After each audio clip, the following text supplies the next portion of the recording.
Good afternoon to you, our viewers. You're welcome to the very last episode of your darling Punch Sports Extra for the year 2024.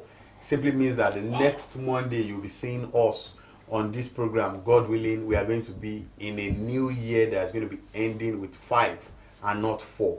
With this, I welcome you to Punch Sports Extra for today. My name is Shegun Odunayo. I have with me my co-anchor, co-analyst, and brother on this show this day.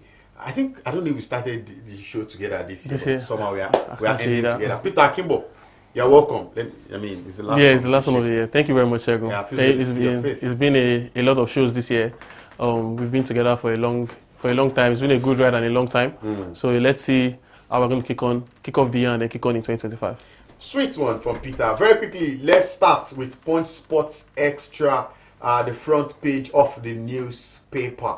A man is rounding off the year on a glorious note, almost as fantastic, if not more fantastic, than the same way he started the year 2024. The king of African football is boldly, he has his pictures splashed boldly on Punch Sports Extra this morning. Ademola Lookman, yeah, that's what they call him, Ademola Lookman, had a fantastic beginning to 2024 with AFCON in January. Was not supposed to be the main guy for the Super Eagles because the major person everybody had their eyes on was Victor Osimhen. But at the end of the tournament, you could not have talked about Team Nigeria without talking about Ademola Lookman. He ended his year on a high by getting that all-important assist for his club Atalanta in ensuring they got a point and keeping their record of not being beaten in a long time. They couldn't win against Dele Bashir's Lazio, but they stole a point, and I think that was what was very important. It was. They kept their 12-game unbeaten run intact. Yeah. First time topping the league to round up the year in 113 years, I think, but over 100 years anyway. Over a century. So it was a very, very fantastic game. You could see it in the game from the 60th minute that he was trying to get that goal. He was trying. Lookman was battling. The entire Atalanta team were all trying then, but the most important and major thing about the game for me was the fact that the Nigerian boys came to the party, yeah. And Dele Bashiru's goal, Dele Bashiru that they've been saying that why are they only starting him in the Europe or not starting him in the Serie A, and once he's gotten the chance, he's showing it. Look at that remarkable goal by the lad, proving that yes, we may actually have a number 10 for the Super Eagles, and Lookman as well. Scored the winner against Milan in the dying minutes, scored against Madrid late in the game, always trying to prove that he's clutch in those last minutes. Yeah. And then once again got the assist. He could have scored that goal. Many people say but maybe you are 1-0 down. Yes, you are 1-0 down. If you miss this chance, that will be the last one. Look what failed. So he made sure he best give it the 100% chance, and they scored the goal, and then and then they kept their unbeaten run going, and he won the player of the match. You could see that he was still able to. I think he's used to that already now, getting player of the match. Honestly, you have about $1 billion in his own. Honestly, this season he has won so many player of the matches. After the game, you just see him. If they win, happy. Atalanta. If they draw, he's just there. When they lost to Madrid, just there. But look, one man of the match regular, and on the cover, as you said, on the cover. Because of his numbers this season, he topped all Nigerian strikers. The Nigerian with the highest number of goal contributions in the year 2024. 42 games, I think he played. Yeah, 42 games. 42 games, and I think almost over 40 goal contributions. I think 39, close 39. Yeah, goals and assists. And then he was there. Osimhen obviously is going to be there. Desas as well. Who people have been calling for him to enter the team as a number third choice instead of Onuachu and the Iheanacho. And then we also had we have Aroko Daria, of course, as well, who has been fantastic this season. Steadily hogging the headlines. This season, honestly, and then even Osimhen has backed them. For the national team. So can you imagine number one striker in the team saying that? Backing him for this side. Just hailing him. To continue what he's doing. Journalists, you guys have a way of coining. Osimhen simply said, gave him thumbs up and of course, but he didn't say anything about Super Eagles. Yeah, he didn't say I want to take my spots. Nigerian journalists to say, some Nigerian journalists to say, to find a way to spin that around the Super Eagles. But very quickly now, still staying on the front page, I'll be back and better. Yes, his name is Nigerian, obviously, but his passport is British. I'm talking about Bukayo Saka. He said he'll be back and better. Got injured a couple of days ago. And many persons just thought Arteta will start him in the next game, but it looked like that was something serious. And Arteta said he will be away for many weeks. Looks like he'll be out for about 2 months. Or about 2 months now, because it was over 2 months that Arteta said before their game against Ipswich. Yeah, before Ipswich is tonight. Arsenal Ipswich is tonight. Yeah, Arsenal. Oh, before their 1-0 win. I don't know who they win that. Kaiva scored that goal. Before their 1-0 win, Arteta said that he's going to need some rest. He's not going to be able to come in, but that he's going to need 2 months off. He had his surgery already. Yeah, he had his surgery. And Saka said that he's going to be better and stronger. And once Saka has, once a footballer says that, you know that he has things that is already in his mind, because he's seen as a footballer that is out of the team like Arsenal. Saka is unarguably their most important player. I agree. Yes, and even when Odegaard was missing from the squad, Saka was lifting that team, goals, assists, cooking as he always does.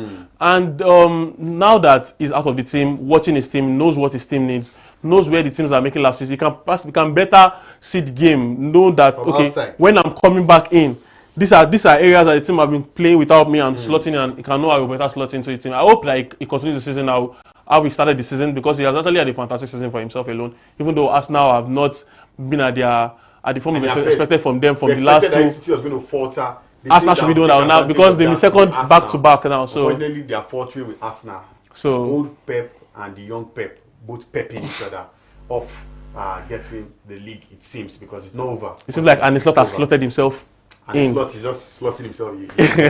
Very quickly, let's move on. Still talking about Punch Sports Extras front page. I mean, he just won an award recently. Perhaps not some of the biggest awards, or let me not say not one of the biggest awards. Not one of the most recognized, even though somehow, the global awards are trying to force them, put themselves out there on the stage. I'm talking about Vinicius Jr., best player in the world according to the global awards. And now Real Madrid is trying to tie him down to another deal. Peter, you were saying just before we came on that you don't see Vinicius Jr. playing up until 30 in Europe. Yeah. I think he's going to go to Saudi at 28 or something. Yeah, he's still 23. He's still 23. Yeah, he has 5 years.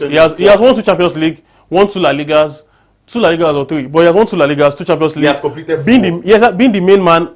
All that remains, Vinicius just needs to click in Brazil, be a global talent as well in the national team, in the team that is trying to still find structure after losing a lot of their stars. Yeah. But once Vinicius can achieve that and get that structure into his play and play well with the Brazil team, step into and become a leader in that Brazil team. Be the marquee player. Be the one Neymar was, what Ronaldinho was, what Pele was, what Maradona, what everybody was there. Yeah. I think that Vinicius is going to leave Europe before 30 because honestly, looking at someone that has been in Madrid since he was 18, now being the main man at Madrid, she's not someone that was going to leave Madrid. Where does he want to leave Madrid to go to? Is it Man United? Okay, Man United, let's go now. Is it Man City? Look, let's look at the biggest teams in Europe. Is it PSG? No. Is Barca? He cannot. So Bayern, what's the point? Like a Benzema. Bayern was exactly like a Benzema. So he's already winning everything at club level now in Madrid. Ballon d'Or possibly in his future. Best player as Cristiano Ronaldo has told him he's the best player, and he has also said it that he's the best player. So if he constantly stays on this level, continues winning in Europe, I doubt Vinicius is going to stay past 30 in Europe. Saudi are trying to tempt him, giving him that money, right now. Yeah, but so maybe a matter of time. Saudi keeps tempting, and as long as Saudi keeps investing in their league, look at the MLS. Let's look at MLS. Look at other leagues that have been investing in. Look at how Saudi are investing, getting the big boys with the money that they have. If they can invest in the league and get more fan support, because the problem for Saudi and MLS is still those empty stadiums. Footballers don't want to play in empty stadiums. They want the adulation. If they can get the following in those leagues, then they can put someone like Vini in 5 years. But they're trying to tie him down with a new deal, probably a 5-year deal, bigger money, bigger everything. Is he not already one of the highest earners in Madrid? Of course.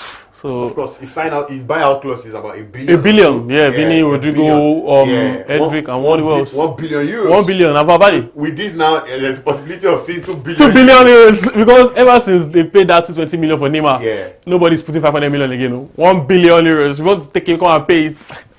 All right.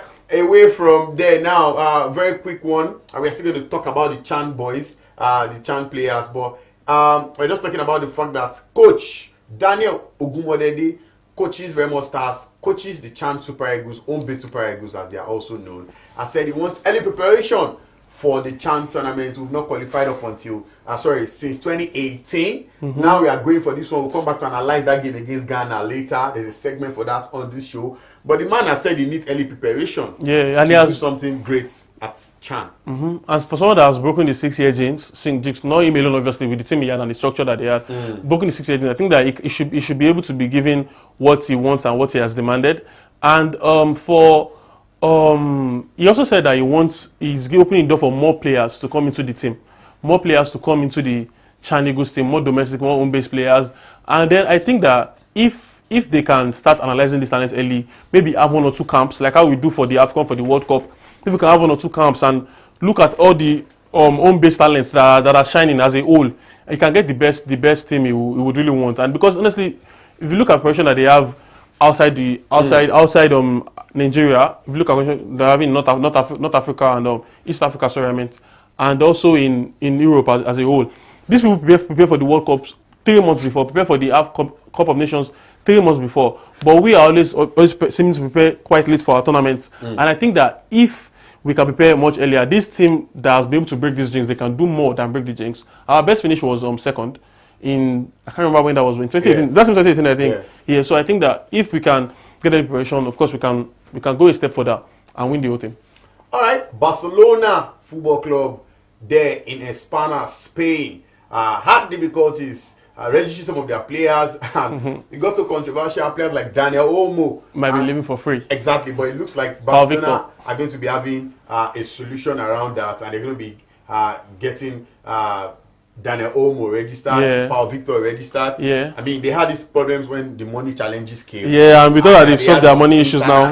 Internal crises of how some managers are probably my managers now. I mean on football. The management had mismanaged some things and all. It was really controversial, but good one that someone like Daniel Olmo will be on the pitch of play for next season, for next half. Next half, which is next year. Fantastic footballer.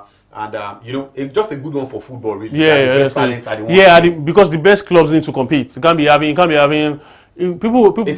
Some rivals. Exactly. Some rivals were happy when Barca were in their down form. Some rivals are happy when Liverpool, Man U are in their down form.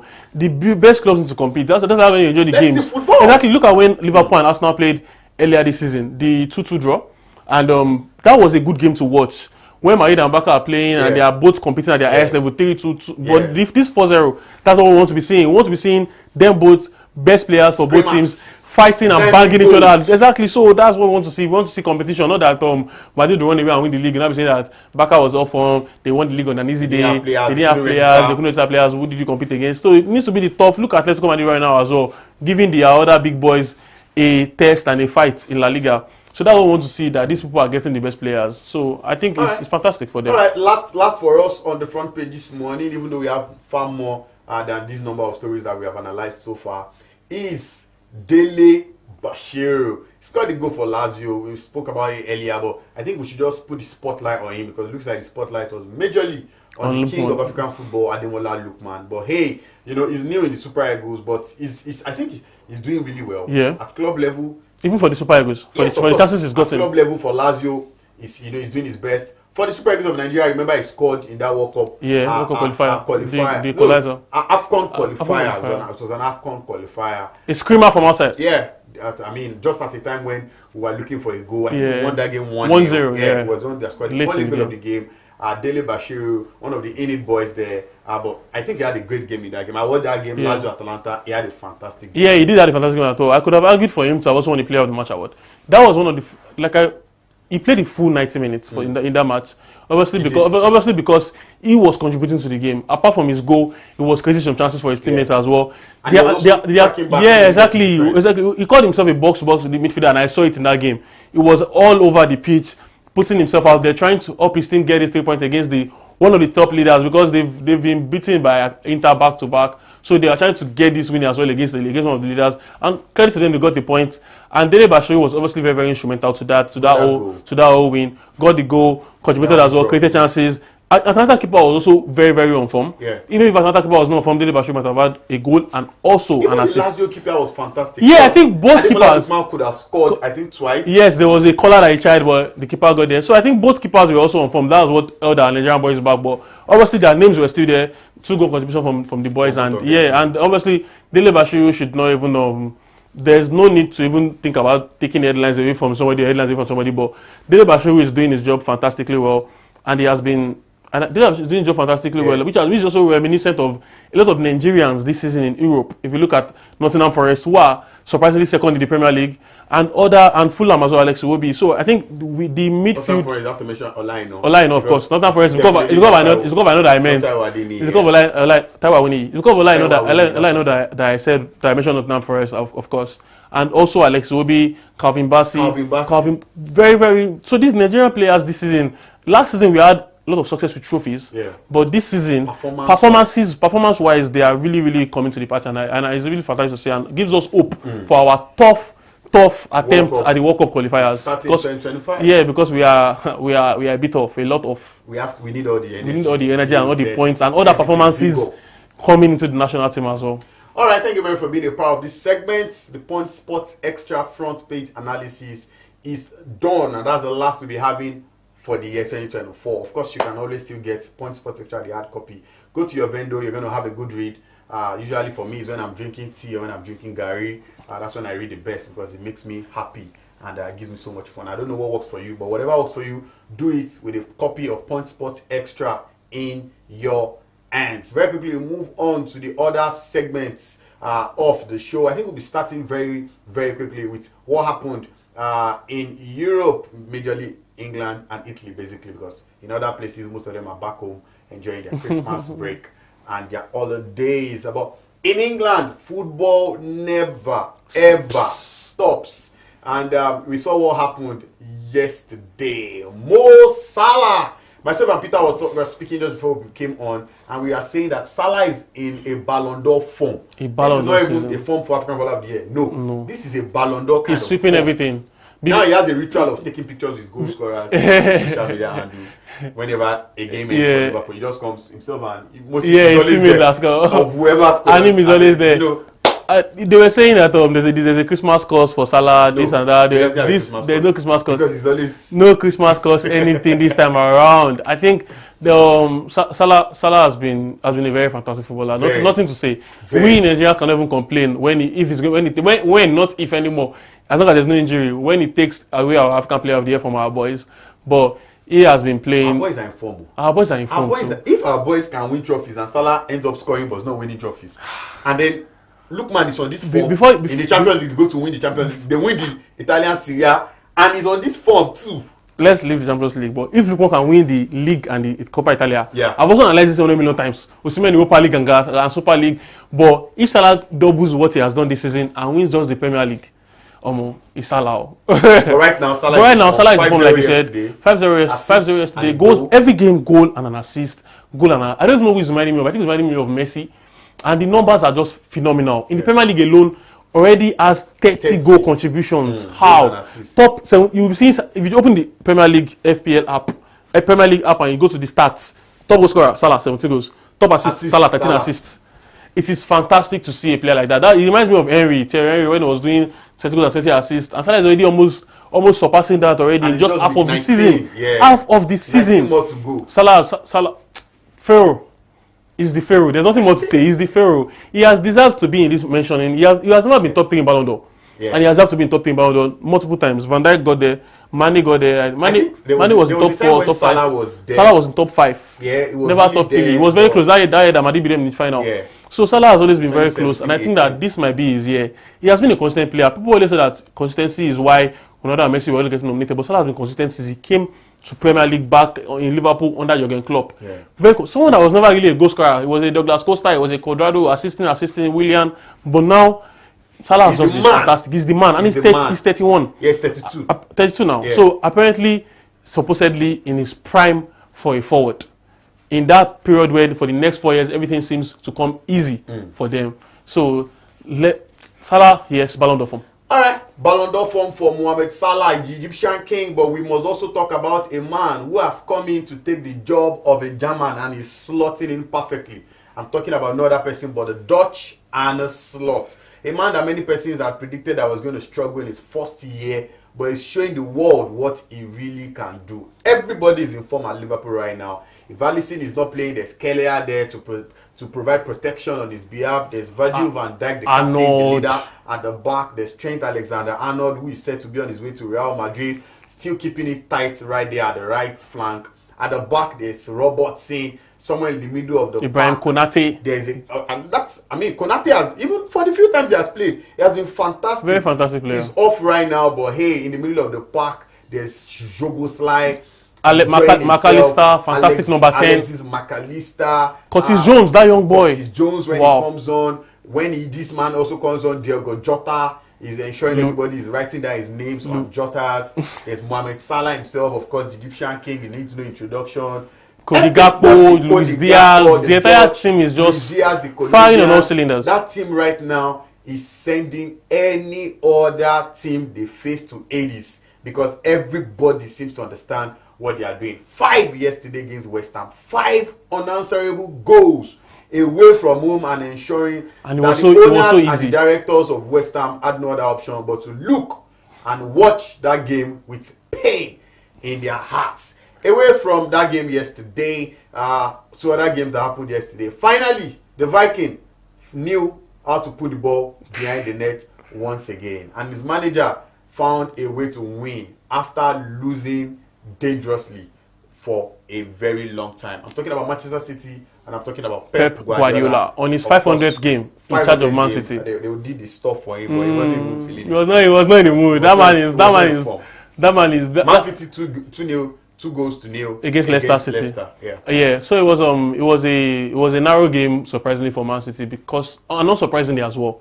Surprisingly because it's Leicester City. Man City normally will go there, Alan hat-trick, match ball, or 4 goals, and everybody else will score. In the past, just 6 months ago. But now Man City will take the win anyhow they get the win. It was a Savinho masterclass. Yeah. You know, we've been saying that people were saying that Savinho doesn't have numbers, but he's playing, but.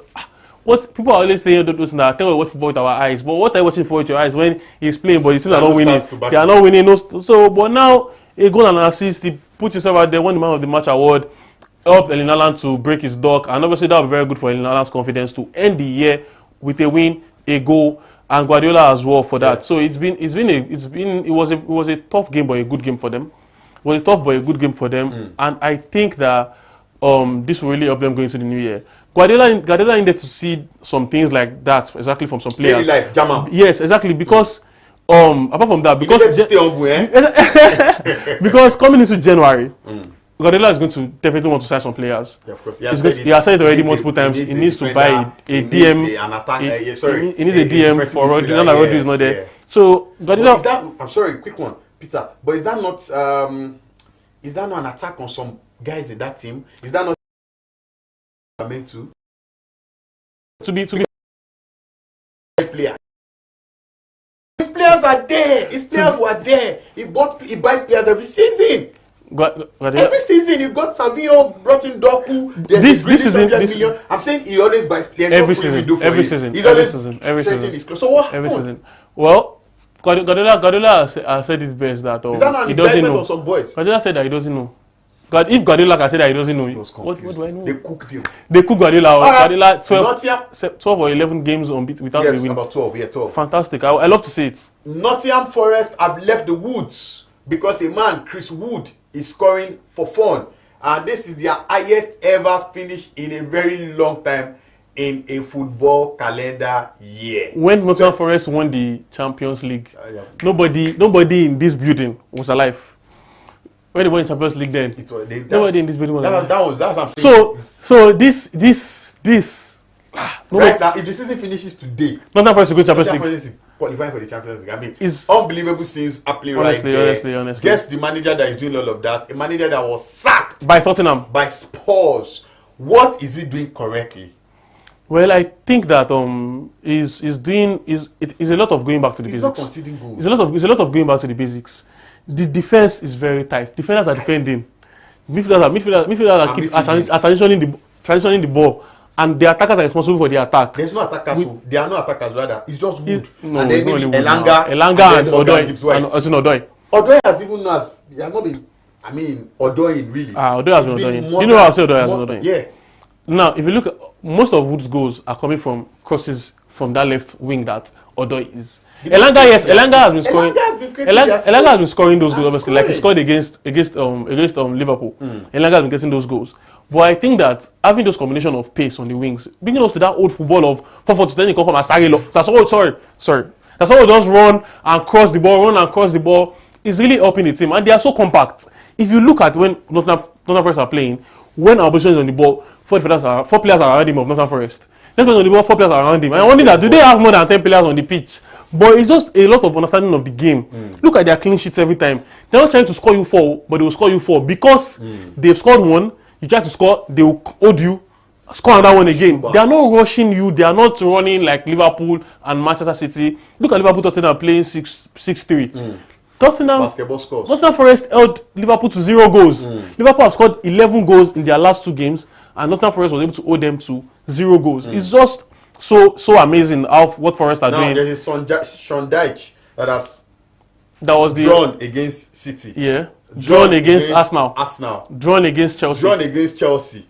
I mean, it was looking like this guy understands it, and then he suddenly faced Nottingham, and then he's getting bashed out. You know, Sean Dyche was really the proponent of this 4-4-2 flats, this defensive tactic.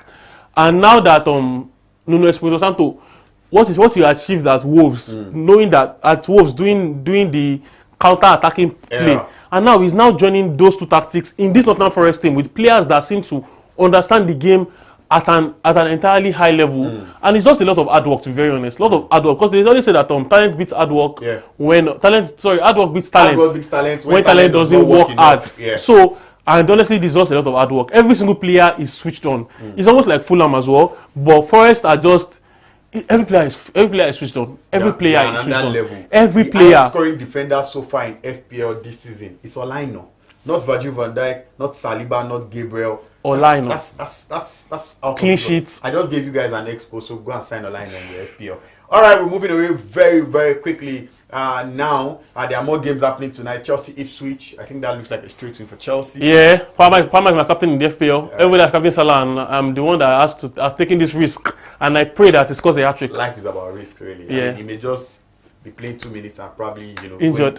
All right, talking about the Chan boys and their leader, their coach, Daniel Ogumodede. They played 0-0 in Ghana, came home here in Nigeria, won that game 3-1, courtesy of 2 goals out of that 3 from Daniel Ogumodede's boys at Remo Stars. The captain of the side at Remo Stars, also the captain of the Chan Eagles, Unduka Jr. with a goal and an assist. And of course, star boy Sadiq Ismaila getting a goal. But trust me, the man of the match yesterday was Unduka Jr. That guy should be in the Super Eagles. If you don't watch home-based football, oh my goodness, what can I, like old Yobo. You know old Yobo, not exactly. Yobo 2012, 2010.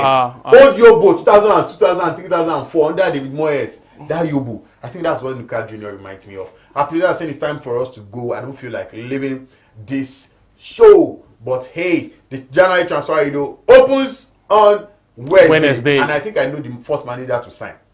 The first manager that will sign a player. Pep Guardiola, he has already even paid the money. Because they are saying he's going to buy this. Zubimendi, going to buy. Exactly. They're only calling names. But hey, it's time for us to go. It's time for us to go. It's time for us to go. Peter Kimber, thank you very much for being a part of this package. Thank you very much. Always loved and welcome whenever we are on this platform. Like I always say, we are here because you guys are there, burning your data every time, watching what you do. We appreciate you. We give you the information.